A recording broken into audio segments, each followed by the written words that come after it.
Sizlarni Animus kanalida ko'rib turganimdan bag'oyatda xursandman. Do'stlar, uzoq kuttirib qo'yganim uchun uzr so'rayman.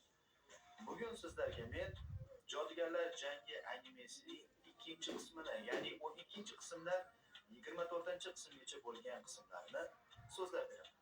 Eslatib o'taman, bu Jodugarlar jangi animesining ikkinchi qismi hisoblanib, buni birinchi qismini agar ko'rmagan bo'lsangiz, avval ko'rishni maslahat beraman. Keyin esa nima bo'layotganiga aniq tushunib olasiz. Demak, animelarni sifatli holatda Playmarket App Store'dan animelar o'z lavozimiga yuklab olish orqali mazza qilib tomosha qilishingiz mumkin.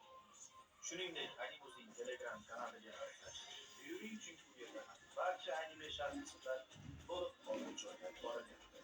Demak, ekran qarshisiga yaqinroq o'rnashib oling. Biz boshladik.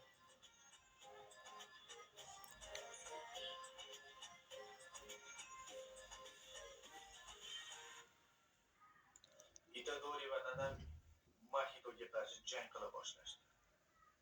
Nanamining hujumlari Mahito uchun hech narsa emas edi. Umid faqatgina Itadoridan. Shunday qilib ular jangga kirishib ketishdi. Mahitoning o'z tanasini o'zgartirishi va Itadori va Nanamining esa bir-birini tushunib jang qilishlari juda ham ajoyib bo'ldi.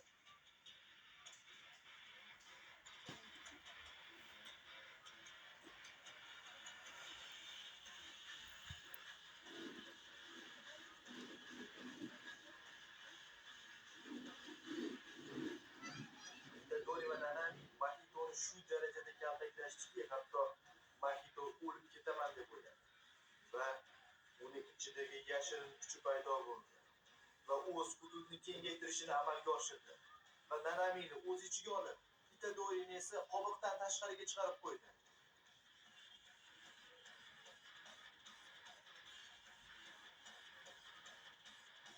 Nanami hududni kengaytirish ichida qolib ketdi-da, bu Nanami uchun 100% o'lim edi.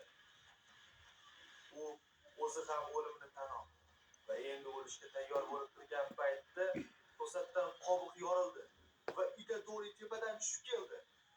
Mahitoni ko'zlari qinidan chiqqudek bo'lib qo'rqib ketdi. Nega? Chunki Sukuna paydo bo'lardi va u paydo bo'ldi va hamma Sukunani hududiga kirib qolishdi. Sukuna esa ikkinchi marta ogohlantirmayman deb Mahitoni shunday jarohatladiki, uning qoni fontan bo'lib otila boshladi. Lekin Sukuna uchun bu qiziq emas edi. Unga Fushigiro kerak edi. Mahitoning hududini kengaytirish yo'q bo'lib ketdi. Itadori va Nanami uni ushlashga harakat qilishdi, ammo baribir Mahito qochib ketdi.